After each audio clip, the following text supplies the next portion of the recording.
For the technical side of things, again, you've got the checklist. There are a couple of extra items that I'd like to add in here. Uh, and this is more so if you've already got a website that's up and running and exists. If you haven't got Webmaster Tools installed, which is Google Webmaster Tools, it's a free tool. Again, it's something your website person can get installed.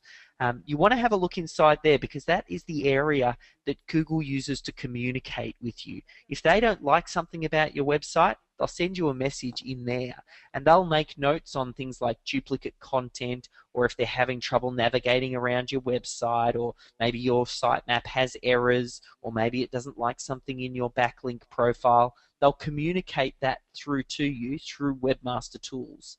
So as part of this technical step, you need to make sure that you've got Webmaster Tools installed. We also use a tool called over at moz.com.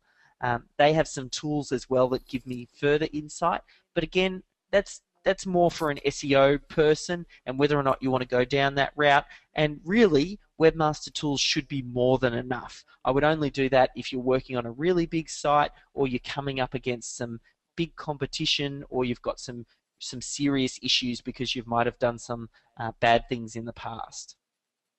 As part of this technical setup, I'd also make sure that your Google Authorship is set up. There's a free plugin you can use to achieve that. It's called Yoast SEO, and it can be used if you've got a WordPress blog. But again, these are just things. It's almost like a checklist. You'll just have this item, you'll chat with your web person, and then they can implement it. It's quite easy. All you need to do is set up a free Google Plus profile, and then you give that to your web person, or you have that Yoast SEO plugin, and you just link to it, and that's it. And it just means that a photo, as you can see in my two examples there from Melbourne SEO and Melbourne Video Production, your photo will appear next to it. It makes it more enticing to click on because eyes are attracted to images. It also means that if we go back to that comment I made earlier, Google was saying, or Eric Schmidt had commented, information tied to non-profiles will be considered irrelevant. So we need to build up our online presence, and by doing these sorts of things, you're building up the online profile. And then the next step for this technical component is just getting your on-page basics set up. Now, this is what, if you have been familiar with SEO in the past, this little area here is probably going to be familiar. The basics still exist, and you need to make sure that you start off by thinking about all of the keywords that might be relevant to your end user and your content.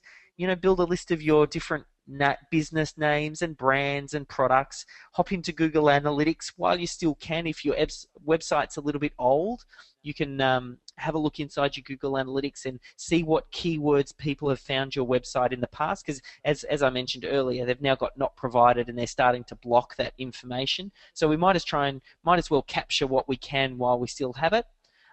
If you've got site search, like if there's some websites, especially if you've got an e-commerce store and things like that, you're able to see what people are typing in to your website. Just the whole purpose of this step here is to build a really big list of all of the different keywords that potentially I'd like your website to come up with. Now, if you get stuck, we do have a service that can help you build those keyword reports, so you can get in contact with us and we can help out if you need it. But once you've got those keywords and you've mined them from all of those different sources, this goes back to kind of the SEO basics. You should create a spreadsheet that lists out all of the pages on your website.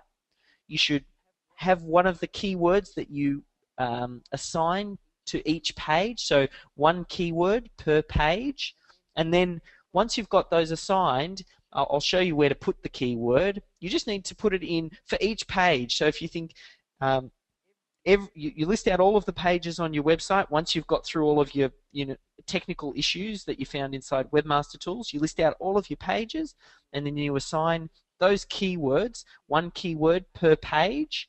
And then you make sure that that keyword exists in the title tag, in the meta description, in the description of the post, in the actual body content as well.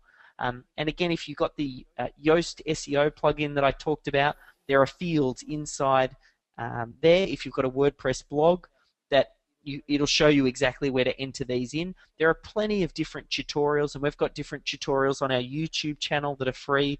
The on-page optimization component is very well documented. You still need to do it. You just need to make sure that you're not trying to stuff the keyword in there for the sake of it. Always think the user first. What is going to be the best user experience? And I talked about using some good interlinking, which helps people navigate around your website, which gets them visiting more pages, which again is a good Panda signal as well.